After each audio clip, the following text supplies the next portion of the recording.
Hello everyone, I am Preeti Singh working as a Radiation Safety Officer with Ganesh Diagnostics.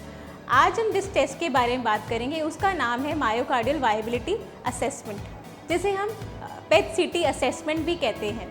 तो हम जानते हैं myocardial viability होता क्या है। मायोकार्डियम होता है एक टेक्निकल टर्म हार्ट मसल के लिए, एंड वायबिलिटी का मतलब होता है how much percentage of the muscle is alive.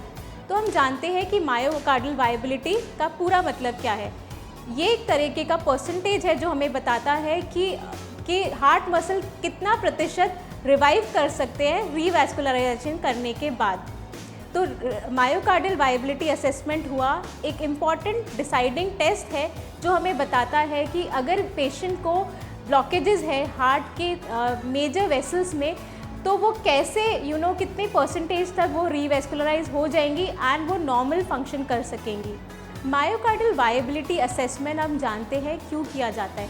Basically patient को अगर बहुत मेजर ब्लॉकेज है एंड उसका हार्ट मसल वायबल नहीं है एंड उसे रिवाइव करना है, तो हमें कोरोनरी एंजियोप्लास्टी के बाद एंड कोरोनरी बाईपास सर्जरी के बाद अगर पेशेंट के चांसेस हैं वो मसल्स को रिवाइव करने के लिए, तो ये मायोकार्डियल वायबिलिटी असेसमेंट किया जाता है।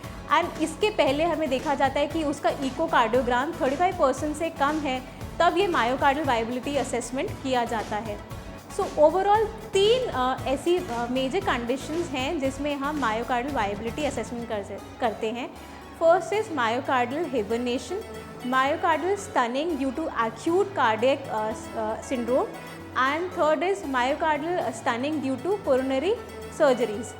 तो हम जानते हैं अब ये प्रोसीजर किया कैसे जाता है। फर्स्ट डे आपको स्ट्रेस मायोकार्डियल वायबिलिटी के लिए आना है। उस दिन आपको एक सिस्टमिक मेडिसिन दी जाएगी, इंट्रावेनस आपको कैनुला लगाया जाएगा एंड फिर सिस्टमिक मेडिसिन आपको 10 मिनट्स की बॉइलिंग के बाद इंजेक्ट की जाएगी एंड फिर आपको 45 मिनट्स के लिए वेट करना है एंड उस दौरान आप कुछ खा सकते हैं। कुछ फैटी मील आपको लेना है टेस्ट के दौरान। फिर आपको 45 मिनट्स के बाद स्कैनर में लिया जाएगा, टेक्नीशियन आपको स्कैनर में प्लेस करेगा और हार्ट के अराउंड आपकी पोजीशन की जाएगी। फिर अराउंड 20 मिनट्स के लिए ये स्कैन चलेगा एंड देन आपको उसके बाद फ्री कर दिया जाएगा एंड उसके बाद रिजल्ट्स इंटरप्रेट किए जाएंगे। ये आपका डे 1 का प्रोसीजर है। आपको इसके लिए 4 घंटे की फास्टिंग के साथ ही आना होता है और किसी भी तरह की दवाई के साथ आपको नहीं आना है। सेकेंड डे आपको FDG कार्डिक पेट के लिए प्रिपेयर होना है। उसके लिए आपको 4 घंटे की फास्टिंग के साथ आना है, अपना पूरा ओल्ड रिकॉर्ड्स लेके आना है एंड फिर आपको ब्लड शुगर आपका टेक्नीशियन मेजर करेगा कैनुलेशन के बाद एंड फिर ब्लड शुगर को मेजर करने के बाद फिर आपको ग्लूकोज दिया जाएगा ओरली एंड फिर आपका ब्लड शुगर लेवल हर आधे घंटे के बाद मेजर किया जाएगा। हर आधे घंटे के बाद मेजर करने के लिए हम देखेंगे कि आपका ब्लड शुगर लेवल राइज़ करे एंड जैसे ही राइज़ करेगा उसके बाद आपको ब्लड शुगर को लेवल्स को डाउन करना है।